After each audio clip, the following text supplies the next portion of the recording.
Good morning, Joe. It's Wednesday, and today, February 1st, 2012, is the 9-year anniversary of the Columbia Space Shuttle tragedy, which is really weird because recently Joe and I have become obsessed with the Columbia Space Shuttle tragedy. Not kidding, actually. The other day, Joe came across a link on Facebook of Adam Savage of the Mythbusters playing a song at Woodstock, which is like a convention thing. It occurred to him that this song was really creepy, so he looked it up, and it turns out that the song, which I will link to down here somewhere, this song was written about the Columbia Space Shuttle tragedy, and it is super awesome, but super creepy. The first time I listened to it, I had like chills. Some of you already know that I have a slightly harmful preoccupation with space tragedies, especially Russian ones. One of my fixations is the lost cosmonaut conspiracies, which basically are about the probably fictional but still really alarming Russian Black Ops space exploration program that persists that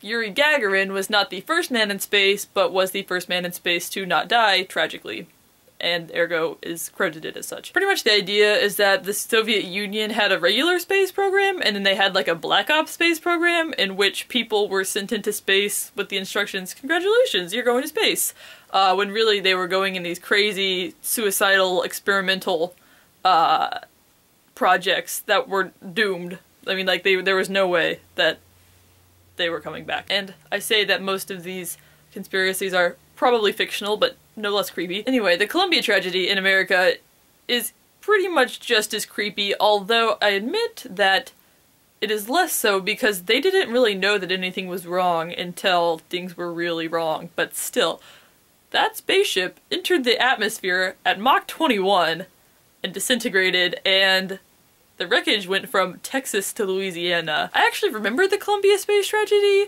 not well because I was in 2nd grade at the time. I was about 8.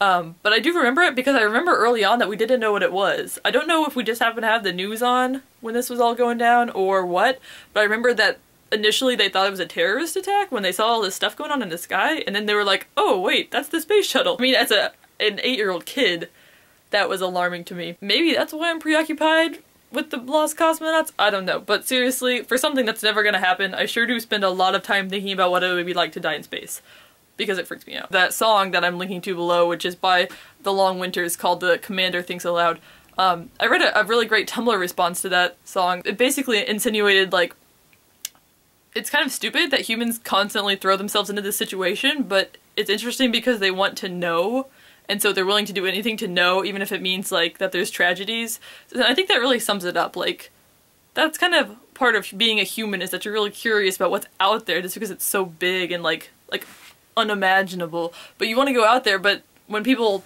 throw themselves in outer space, people die. So anyway, it's interesting and it's weird that Joe and I just happened to stumble across this and become preoccupied with it today. I mean, I think I listened to the song yesterday, and then today I was like looking up the Wikipedia article and I was like, oh, that's today. Be thankful that we have our space exploration program because it's freaking awesome, but I think it's important to remember the sacrifices made by people like the crew of Columbia, the crew of Challenger, the crew of Apollo 1, which includes Hoosier, Gus Grissom, and anyone else that's not American that might have been a lost cosmonaut. So I guess that's it. Just kind of creeping myself out right now thinking about dying in outer space.